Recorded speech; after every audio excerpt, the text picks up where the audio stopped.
cerita para pengungsi Rohingya seakan tak ada akhir. Kini, sejumlah pengungsi yang ditempatkan di penampungan di wilayah Aceh terserang berbagai penyakit. Mirisnya, sebagian besar yang terserang penyakit adalah anak dan balita. Di pesisir pantai Desa Tuhabihe, Kecamatan Muara Tiga, Kabupaten Pidi, sejumlah anak balita mengalami gatal-gatal, penyakit lambung hingga dehidrasi. Salah seorang anak pengungsi Rohingya bahkan tak berhenti menangis menahan gatal yang dideritanya. Dia dari tadi nangis. Why? Basya. Sakit tuh. Sick. Ako na din ito. Oh, gatal ya. Fuku. Dato na busy ba ata siya kaya?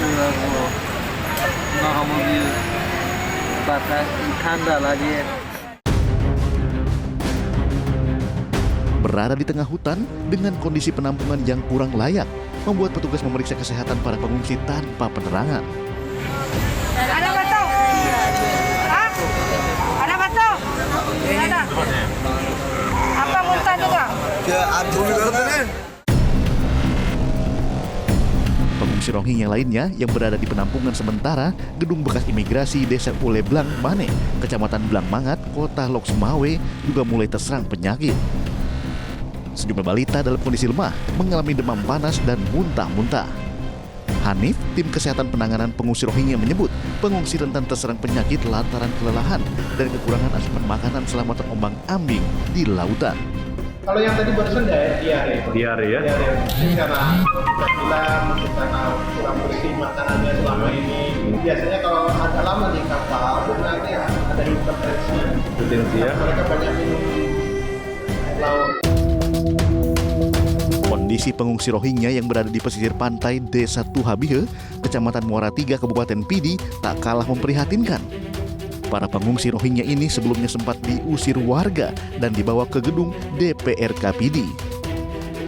Namun, karena tidak ada solusi, para pengungsi ini kembali dibawa warga ke kawasan hutan belantara perbatasan Pidi dan Aceh Besar. Mirisnya, lokasi tersebut nyaris tak berpenghuni.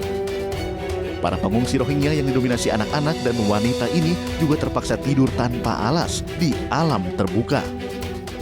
Kondisi yang buruk di kamp pengungsian Camp Cox's Bazar, Bangladesh membuat ribuan pengungsi Rohingya kabur ke Indonesia.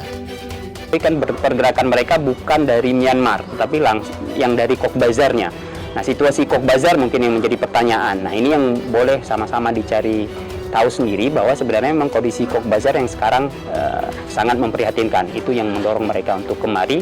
Mereka sudah terdata, dengan kata lain.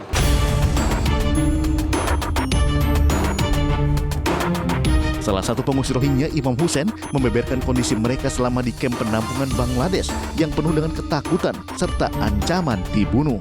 Dari Bangladesh baru lari kemari. Kempu sama juga sekarang. Polisi kacau banyak. Ada orang jahat banyak.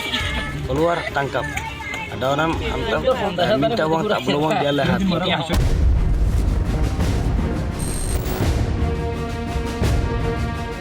Secara status, pengungsi Rohingya tidak memiliki kewarganegaraan atau stateless. Mereka tidak diakui sebagai warga negara oleh pemerintahan Myanmar. Negara dengan mayoritas penduduk beragama Buddha tersebut menolak mengakui etnis Rohingya sebagai bagian dari mereka dan menganggap Rohingya sebagai imigran ilegal dari Bangladesh. Government Buddhis, Islam tak suka. Laki-laki dapat penjara lagi. Orang suka perempuan yang orang tua suka, yang laki kita suka. Tapi masjid pun tutup, tak sekolah. Jauh Muslim saja. Susah.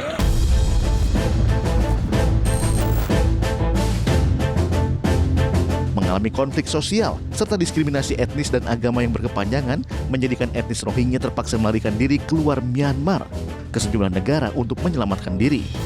Laporan UNHCR per 31 Oktober 2023 menunjukkan jutaan pengungsi Rohingya yang mencari perlindungan tersebar ke sejumlah negara. Bangladesh menjadi negara paling banyak menampung, yaitu sejumlah 967.842 orang. Diikuti dengan Malaysia 157.731 orang, Thailand 91.339, India 78.731, dan terakhir Indonesia sebanyak 882 orang. Hidup tanpa kewarganegaraan dan ditolak di berbagai negara, benarkah etnis Rohingya adalah pengungsi atau justru korban tindak pidana perdagangan orang? Sesaat lagi, tetap di iNews File.